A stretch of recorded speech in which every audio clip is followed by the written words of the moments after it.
Calling All American Nazis. Is This Mic On? By Gavin McInnes. This is a Fringe Audio Reads recording. All Fringe Audio Reads are available online for private use. This is a selective recording read for fun. This is an amateur recording by a student. Visit Fringe Audio Reads online at youtube.com or find it in a search engine. Email address is fringeaudioreads@gmail.com.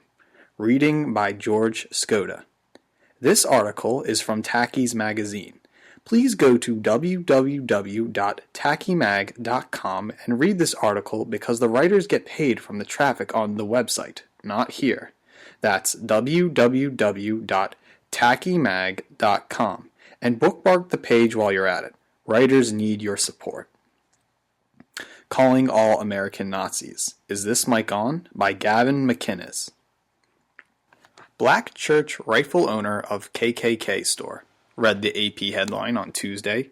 Headlines like this excite me because I love freaks. I don't care if they're black supremacists, lesbian separatists, or white power Christians who think different races go to different planets after they die. Bring on the weirdos. Maybe this is some weird black sect where African American Christians trafficked in white power memorabilia? This seems almost as good as back in 2006 when a black cop joined the KKK. Unfortunately, police officer Ron Stallworth only did it as a prank. Turns out that a black South Carolina church now owns what used to be called the Redneck Shop due to some boring technicality. They shut it down after a ruling because the presiding reverend said, "A lot of people became so afraid." Afraid of what? I realized while reading the article that, in my endless quest for the unusual, I had visited this store. I was shooting a travel pilot in South Carolina a couple of years ago when a friend called and insisted I check it out on my way back. Apparently, it's this huge racist Walmart in the town center, he said on the phone, and everyone hates it. Some crazed black guy even tried to destroy it by driving his car through the front window. I called the store and confirmed the story. "I got barriers out front now," owner John Howard told me. But the guy who did it was white, not black. I begged and pleaded and convicted my crew to drive an hour out of our way to check out the freak show.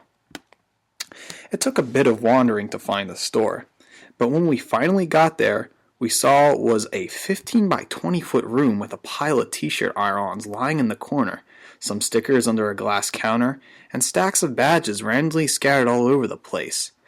This was still too much of my friends, who left in horror, but I kept digging for something interesting and amidst all the dusty boredom. Eventually, I found a blurry poster featuring a Klansman holding hands with black people who were wearing traditional African garb. They were celebrating some strange cultural holiday, but I couldn't really read the caption. "What's this about?" I asked the only guy there. "I don't fucking know," he responded without looking up from his online poker game. It's usually how things got when I finally get to the root of the growing extremism I kept hearing about on TV. I wouldn't consider myself a journalist, but I have a lot in common with them. Where I love looking behind every corner of the psychopaths and hearing their frantic theories, journalists love scaring their readers with frantic stories of psychopaths lurking behind every corner. Ultimately, we are both left empty-handed. How many times have you watched the History Channel after a shocking new expose of some dangerous new Klan's offshoot, only to be presented with a half a dozen old eccentrics sitting at a big table in a shack and talking about nothing? Then the producers cut to the B-roll of Nazi skinheads seek healing that you realize it's European footage because of those weird swastika symbols that Euro-Nazis are forced to use, since swastikas are illegal there. We're all these American Nazis the news keeps warning us about. When Nancy Pelosi's daughter was starting out as a reporter for NBC, she told me they had her go undercover and join the KKK. I managed to convince her to show me some of the footage she had secretly recorded, and I almost died of boredom. All she did was sit around, listen to lonely people bitch about their lives, and then go back to her bunk and worry. NBC ended up feeling just as bored, and after putting her life in jeopardy for several weeks, they decided to throw the story in the garbage. though I love the ideal that the Speaker of the House's daughter is technically still a KKK member. Alexander Pelosi's experience was not unique. I was recently developing a show for BBC America with Louis Theroux' old producer. I suggested we try to find some white power gangs in London. At first, I loved that idea as much as the next guy, he told me, sighing. But we tried to do this before, and the same thing always happens. Nothing. Gangs are hard to find, and you finally do get a hold of them. You're left with some incredibly dull lifestyles. The white gangs drink, the black gangs get high, and they both watch TV all day. Newsweek recently had a feature called My Life as a White Supremacist that was almost as boring as the KKK store in South Carolina. The FBI informant who's quoted throughout the piece gave few examples of anything consequential outside of they would take you out and have you shot. They didn't, but they probably would. Newsweek ignored the lack of scoop and chose to go off on a tangent about the imaginary resurgence. The offer even went so far to claim the nation's first black president has swelled the ranks of an extremist groups. What has actually swelled in the definition of extremist? Mark Steen recently noted that American government has saddled us with a debt amounting to more money than anyone has ever owned anybody ever. In the American left mind, if you have a problem with that, there's a Hitler costume hanging in your closet. And it all reminds me of the debacle, back in 1989, when Morton Downey Jr. attacked himself in the airport bathroom, drew a backward swastika on his face, and claimed he had been attacked by skinheads. America wants there to be a disturbing increase in white power terrorists so badly they close their eyes, click their heels, and make it so.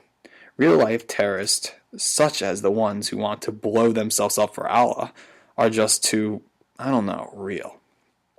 Remember when Iowa Borough Cats wanted to do an anti-terrorism drill and choose to dress actors up as Nazi skinheads so they not to offend Muslims?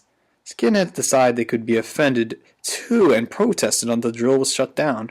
A reader called for merger left a very telling comment about the story of Gawker. Is it sad that I'm somewhat hearted that at least this town's terrorism drill centers around the somewhat more realistic threat of a white pride group domestic terrorism rather than the scary foreign Muslims?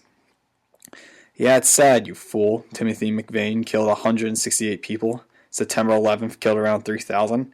If you want to go international on the numbers, you'll end up with lone white nuts such as Ander Breivik killing 77 people versus Muslim terrorists killing, a bajillion? Besides, both McVeigh and Breivik disavow racism. Look, I wish there was a spooky resurgence of Nazi skinheads.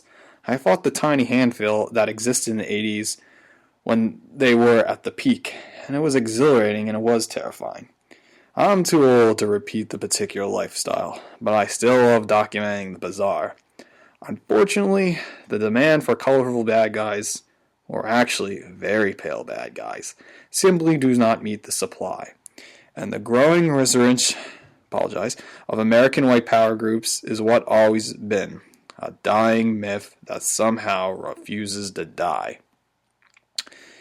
End of Calling All American Nazis, Is This Mic On? By Gavin McInnes on www.tackymag.com.